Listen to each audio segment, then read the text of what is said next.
And isn't it true, Minister, you haven't got a clue?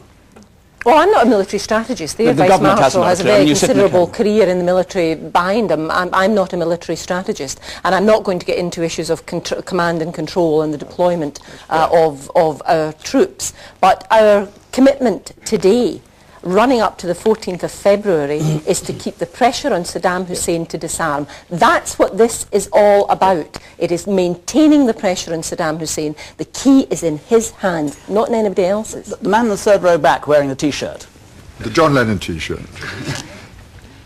He is my hero, and give peace a chance is what it's about. The war talk is the ugliest talk in the world, and I'm happy to say that British public opinion overwhelmingly is against this war. What are we supposed to be fighting for? Freedom and democracy. Where is the democracy if Tony Blair is going to lead us into this madness? I'm happy to say that there are initiatives, and the 15th of February will be huge, I'm sure, but also there's the demonstration. Yes, but there's a date coming up which is the third day of the third month of the third year of the third millennium.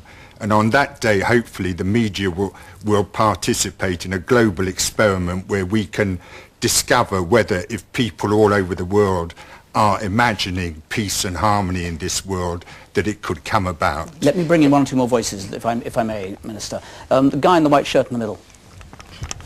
Right, I'm co-founder of Americans Against the War. We've got a football match this afternoon with Iraqis, and we were sharing similar concerns about 2 days ago. And a resolution before the National Executive of the Labour Party. The Prime Minister was there as well, and Mark's position was defeated by 22 votes to 4. And among that 22 were some of the leadership of the trade union movement. Wide-ranging acknowledgement of the necessity to acknowledge just what an evil tyrant Saddam Hussein is, and the supremacy of the United Nations. Now, we keep getting away from the fact that we have here a clear commitment from the international community that Saddam Hussein must disarm. He has already flouted 23 of the 27 UN resolutions. What signal does it give about legality and about justice in the world if we are bystanders? And to the gentleman in the John Lennon T-shirt, we're 2 weeks away from the celebration of Holocaust Memorial Day, the slogan of which was "Do not be a bystander."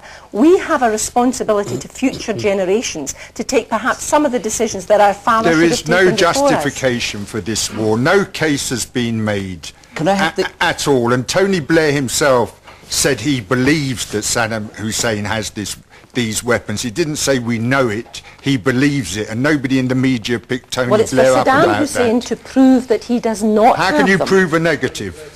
Well, 6,500 bombs were identified by the weapons inspectors when they were in 1998. A thousand tons of chemical weapons exist. Yankee Doodle and his poodle hold on, sir. You've made your point. I want to bring in the woman in the front row here who's had her hand up for a long time, patiently. We're talking a lot about UN resolutions.